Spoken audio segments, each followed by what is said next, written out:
কিভাবে বিএনপির একজন নেত্রী বলছেন আমরা চাইলে এখানে গুন্ডা নিয়ে আসতে পারতাম।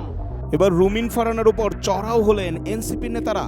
আজ রোববার দুপুর 12টায় রাজধানীর আগারগাঁওয়ে নির্বাচন কমিশনে এই ঘটনা ঘটে। আগামী জাতীয় সংসদ নির্বাচনের সংসদীয় আসন ব্রাহ্মণবাড়িয়া 2 ও 3-এর সীমানা নির্ধারণ শুনানিকালে এনসিপির নেতাকর্মীরা হামলা চালায় বলে অভিযোগ করেন রুমিন ফারহানা।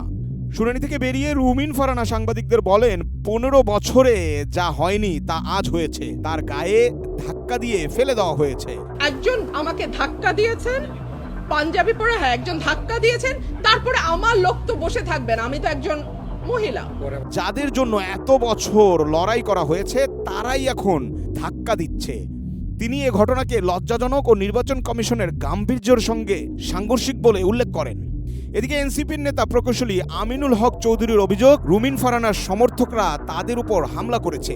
এতে 3 জন এনসিপি কর্মী আহত হয়েছে। আমাকে এখানে ঢুকতে দেওয়া হয় নাই। এখানে এরা গুন্ডা পান্ডা দিয়ে এরকম এক পরিস্থিতি তৈরি করেছে, আমাকে পিছন থেকে বারবার টেনে হিসড়ে আমাকে গেট থেকে সরিয়ে তারা আমাকে বের করে দেওয়ার চেষ্টা করছে। তবে রুমিন ফারহানা এ অভিযোগ অস্বীকার করে বলেন তারা এনসিপি জামায়াত না গুন্ডা মাস্তান সেটা তারা দেখেনি। আমি কোনো গুন্ডা বদমাশের মেলা করি নাই, করতে চাইলে করতে পারতাম।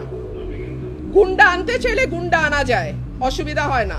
রুমিন ফারহানার সমর্থকরা ও এনসিপির নেতাকর্মীদের মধ্যে হাতাহাতি ও ধাক্কাধাক্কি যখন চরম পর্যায়ে যায়, নির্বাচন কমিশনের কর্মকর্তাদের উপস্থিতিতে আইন শৃঙ্খলা রক্ষাকারীদের সহযোগিতায় পরিস্থিতি নিয়ন্ত্রণে আনা হয়। এর পরপর আরেক সংবাদ সম্মেলনে এনসিপির দক্ষিণাঞ্চলের মুখ্য সংগঠক হাসনাত আবদুল্লাহ অভিযোগ করেছেন বর্তমানে নির্বাচন কমিশন নিরপেক্ষ ভূমিকা পালন করতে ব্যর্থ হয়েছে।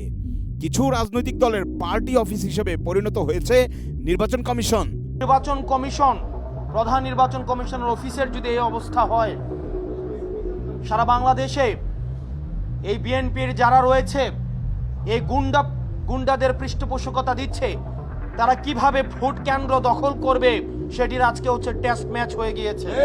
নির্বাচন শুরুর আগেই ভিন্ন ভিন্ন দলের নেতাকর্মীদের মধ্যে এমন হাতাহাতির ঘটনা আগামী ত্রয়োদশ জাতীয় সংসদ নির্বাচনের গণতান্ত্রিক চর্চা কতখানি সফলভাবে মুখ দেখবে তা নিয়েও শঙ্কিত অনেকে।